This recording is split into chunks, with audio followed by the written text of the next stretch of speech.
This one's intense, even for us. We're diving into some serious political turmoil in Kenya. Think public forum, meant to be about hearing from the people, explodes into chaos.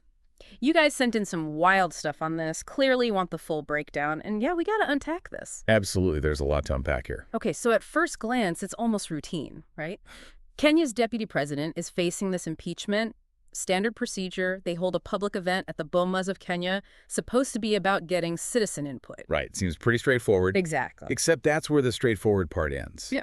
This impeachment, it's not happening in a vacuum. Picture this. You walk into a room, it's already filled with gas fumes, one spark, boom.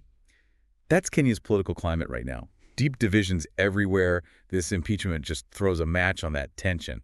And it gets even more volatile. Enter Morara Kebaso, a lawyer, an activist, known for being pretty outspoken against the government. Yeah, he's not exactly known for holding back. So he shows up at this event, and I can only imagine the room just tenses up instantly. You can practically feel the temperature rising just listening to the recordings. And it did. You start to see almost immediately people turn on him, accusing him of being disruptive, of trying to derail the whole thing.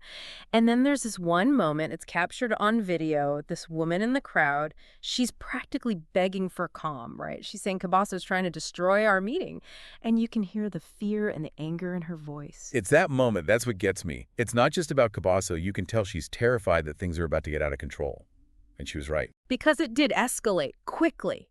We're talking a full-blown brawl breaks out. A group of men attack Kebaso. He's forced to flee. People are throwing stuff. He actually ended up in the hospital. That's how bad it got. And that's what's scary here. This isn't just a disagreement. This is straight-up violence being used to silence someone. It's a direct attack on free speech. Yeah. And that's something you have to worry about. Yeah. Is this becoming the norm in Kenya? Are we going to see more of this? Violence as a response to dissent. And get this, because this situation has another layer, another location. As if the Bomas event wasn't wild enough, at the same time, hundreds of kilometers away, protests erupt in Nyeri County. Wait, what? What are the chances? Seriously, people are demonstrating, blocking roads, and they're chanting against both the deputy president and the president. Whoa. Okay, hold on. This is huge. This is telling us something. Protests popping up like this. That far away, it means this anger, this frustration, it's about way more than just this one impeachment.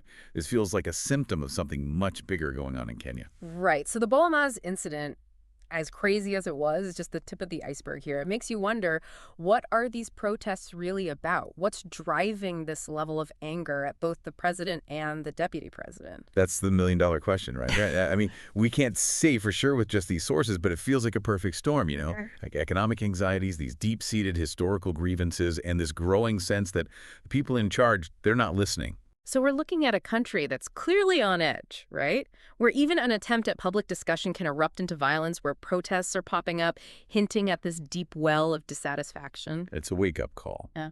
The situation in Kenya, it's a reminder, a stark one, that peaceful dissent is fragile, that open dialogue, it's not a given, it's something you have to fight for. And when violence becomes the norm, the accepted response to different viewpoints, we all lose. It makes you think, what can we do? What role can everyday citizens, activists, even people watching from outside Kenya, what role can we play in these situations? How do we prevent violence from becoming the default setting, you know? Right. How do we make sure that every voice can be heard? How do we bridge these divides before they erupt?